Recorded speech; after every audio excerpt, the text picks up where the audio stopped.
Thank you, Hans. Good afternoon, everyone. My name is Annick Huberts.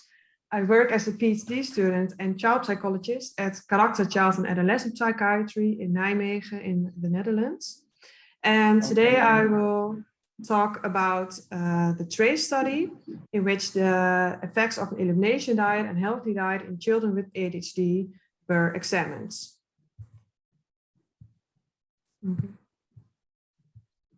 Yeah. So first, food plays, of course, a really important role in our lives.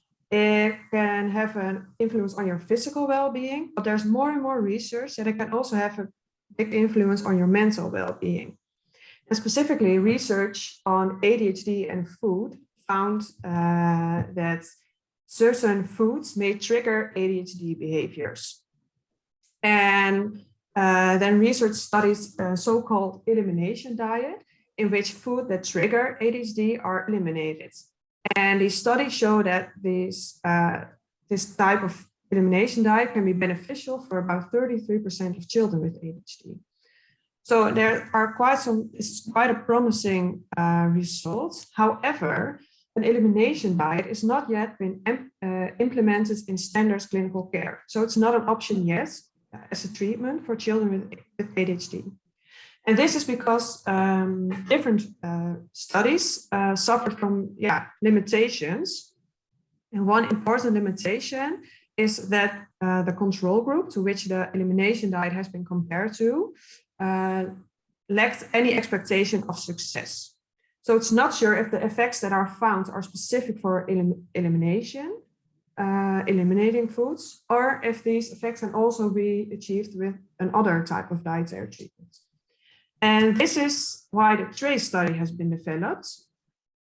TRACE stands for Treatment of ADHD with care as usual versus an elimination diet, in which the short-term after 5 weeks and long-term effects after 1 year of an elimination diet and healthy diet, and the healthy diet is an active control group, in children with ADHD were examined.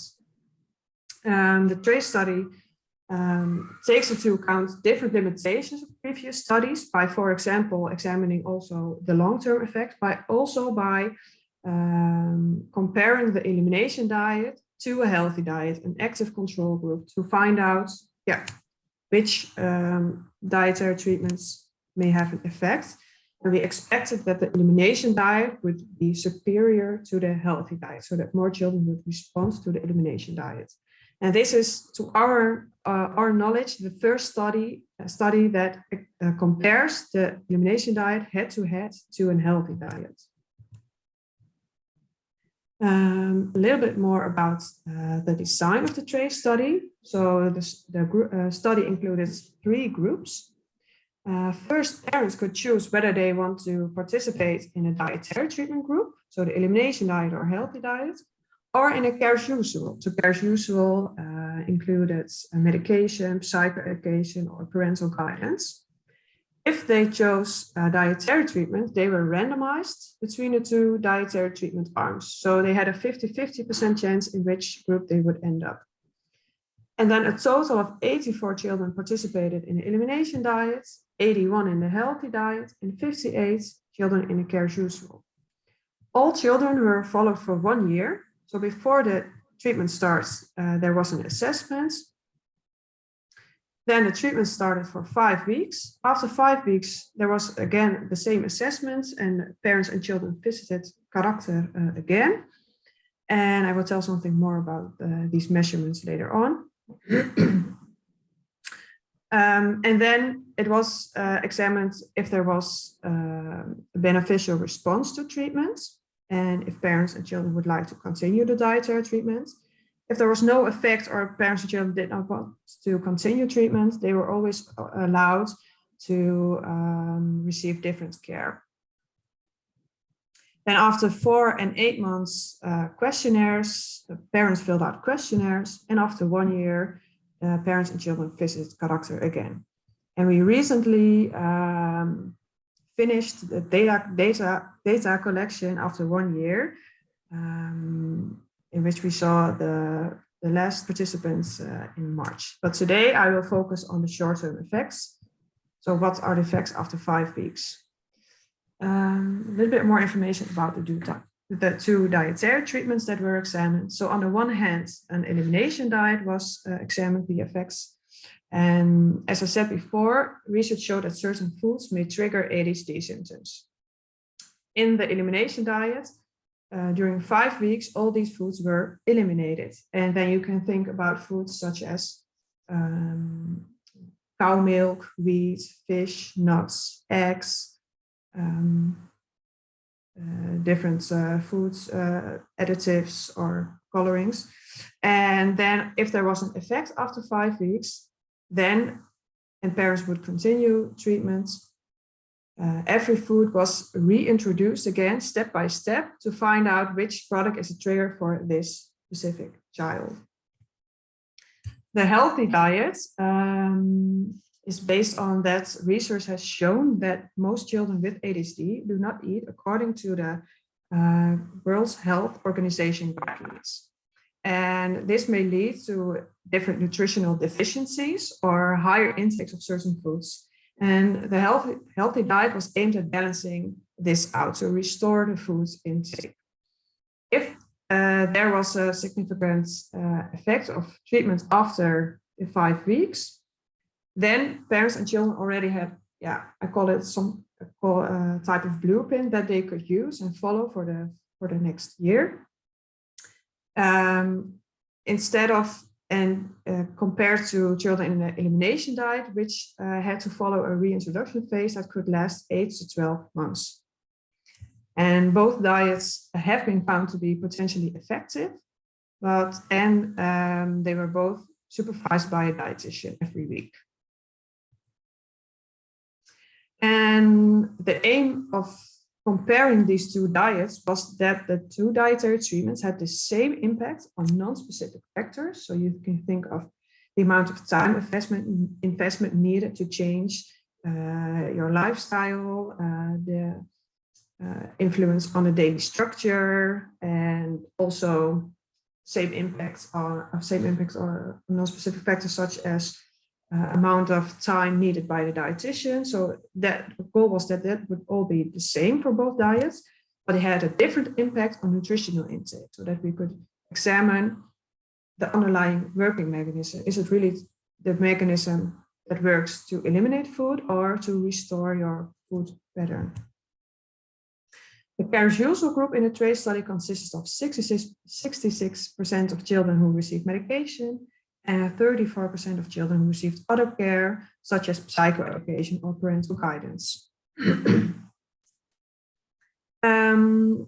Then the groups were compared at baseline, so before any treatment started, to see if there were important differences between the groups. And the cares usual group is depicted in gray. And this is because this was not randomized, so you cannot compare it directly to the dietary treatments. And you need to interpret these results with caution, but we did make the comparison to see what are the differences. Then we did not see any differences in male sex. So most of the children were boys, no differences in age, also no differences in IQ, and also not on ADHD presentation. We also looked whether there were differences on comorbidities, so other problems that children may experience. There were no differences on ODD, so oppositional defiant disorder, also not on autism spectrum disorder likelihood or internalizing problems. Then some differences were found at baseline. So results show that children in the dietary treatment groups, about 1 in 5 of these children were already pre-treated with medication. So all treatment stopped before starting the dietary treatments.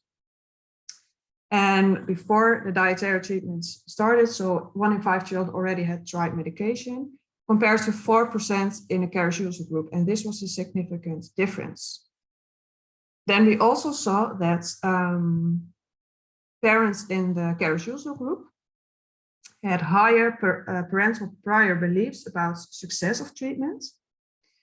Then the total amount of time needed for the dietitian consults did not differ between the two groups. So it was 5 hours and 90 minutes during those 5 weeks in the elimination diet and 5 hours and 5 minutes in the healthy diet. However, the number of consults needed with the dietitian was higher in the elimination diet. This was 6.5 compared to 5.8 in the healthy diet. And it might be that this number in the elimination diet is higher because parents in the elimination diet group more often had questions about products, if they were allowed or not. It was somewhat more difficult than in the healthy diet. And that's why they more often needed contact with a dietitian. Then I would like to share our results of our primary outcomes, or our most important outcome measure. And this is called Respondership. And this is a multi-dimensional measurement in that it includes different raters and different problem behaviors. So parents and teachers filled out questionnaires before and after 5 weeks of treatment. And we included both parent and teacher so that the effects of the treatment could be measured both at school but also at home. Then it was examined whether problems of inattention, hyperactivity and impulsivity, and also emotion regulation improved during those 5 weeks. And emotion regulation was also included because a lot of children with ADHD do experience problems with this. And therefore, we thought it was important to also include emotion regulation. And then if there was a 30% or more decrease in symptoms, this was a significant change, a significant effect, a response to treatment on one of those skills. So then after 5 weeks, 5 different scenarios were possible. So the first one is called full responder. And this is when both parents and teachers saw an improvement on one or more of the skills. So a decrease of 30% or more in problems. Partial responder is when only one rater saw an improvement and the other rater did not see anything happening. Then mixed responder, this is when the raters disagree. So the one rater sees a decrease in symptoms, and the other rater sees an increase in symptoms. And then non-responder, this is when both raters don't see anything happening. And then deterioration, this is when one rater sees one or both raters see an increase in problems. So what are then the results when you compare an elimination diet and a healthy diet on ADHD and emotion regulation? So on these 5 categories, what are the main results? So these are our main results. And I would like to explain something more about this. So the green categories are the full and partial responderships. And you see that about 34% of children in the elimination diet respond to the diet, compared to 50% in the healthy diet. Then 45% of the children in the elimination diet show a mixed response, so when raters disagree, compared to 25% in the healthy. And then the deterioration and the non-responder groups are quite comparable in both groups. Then we run an ordinal regression analysis to see if the distribution of categories differ between the two groups. So, and then we see that the elimination diet is not superior to the healthy diet. So children in the elimination diet do not have a better chance of ending up in a more desirable outcome category compared to the healthy diet. So this was quite surprising. And then we compared the categories to each other to see if there are maybe differences between the categories. And then results showed that there were significant more children in the elimination diet that showed a mixed response compared to the healthy diet. dietary treatments participants. And these children in the elimination diet group consisted mostly of children in which parents saw an improvement, but teachers saw a deterioration. And then the full and partial categories together were compared to each other, and then research showed significantly more full and partial responders in the healthy diet compared to the elimination diet. So these are most important results. Then the dietary treatment groups are also compared to care as usual. But again, we need to interpret these results with caution. And you saw also quite some responders in the care as usual. So that's nice. It's good to know that the care as usual works. And then you see that when you compare these two groups, that elimination diet is associated with poorer response compared to the care as usual. So children in a care as usual have a higher likelihood of ending up in more beneficial categories compared to the elimination diet. And when you compare the categories again to each other, significantly more children in the care as usual are full responders compared to the elimination diet. The healthy diet was also compared to care as usual. And then the results showed no differences between the two groups and also not between the categories. Then adherence was assessed, and the results showed in about 90% of children in both dietary treatment groups good to excellent adherence to treatment. So that's really a really good job from both parents and children that they adhered to the diet during those 5 weeks. And then results showed that 11% of children in the elimination diet quit the diet during those 5 weeks, compared to 4% in the healthy diet. This was not a significant difference. It almost was significant, and therefore it was assessed whether the primary outcome results changed if the group of children who quit the diet during those 5 weeks was excluded from the analysis, and then the same results were found. So that did not change the results. And there were also a lot of secondary outcome measurements, and I would like to tell you something a little bit more about that. We see that heart rate, blood pressure, and somatic complaints, such as stomach ache, decrease in the dietary treatments during those 5 weeks and increase in the care as usual. And sleep problems decrease during those 5 weeks in the elimination diet and increase in the care as usual. So all in all, what are our conclusions then after 5 weeks of treatment? Our results show that the elimination diet is not superior to the healthy diet in reducing ADHD and emotion regulation problems. Also, results indicate that dietary treatments may play a role in ADHD symptoms. In 34% and 50% of participants, symptoms decrease. And the healthy diet should also be considered in ADHD treatments. Then more mixed responders were found in the elimination diet. And this suggests that raters in the healthy diet group more often agreed with each other, and response was less ambiguous compared to the elimination diet. Children in a dietary treatment group showed improvements on somatic complaints, and it might be that this improvement in the long term leads to improvement in ADHD symptoms, but we don't know yet. Children in a care as usual had higher likelihood of beneficial response to treatment compared to the elimination diet. And this might also be explained by the treatment history. So more children in the elimination diet were pre-treated with medication and might therefore be more difficult to treat compared to the care as usual.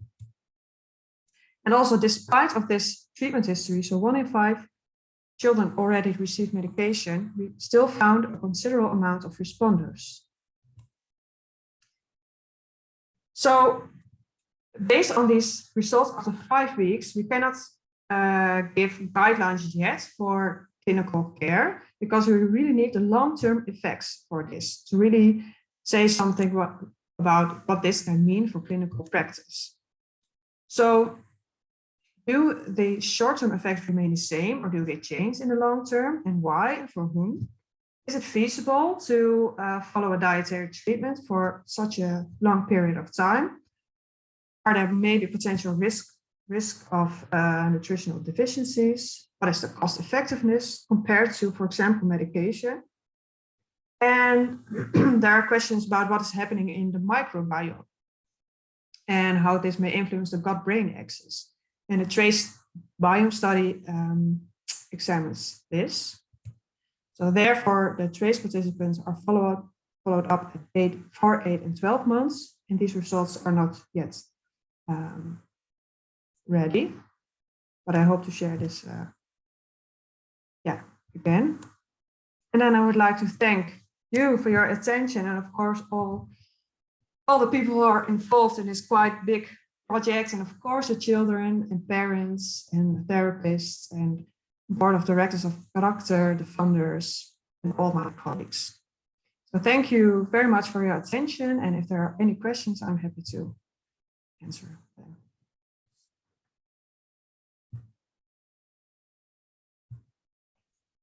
I think you're muted, Hans.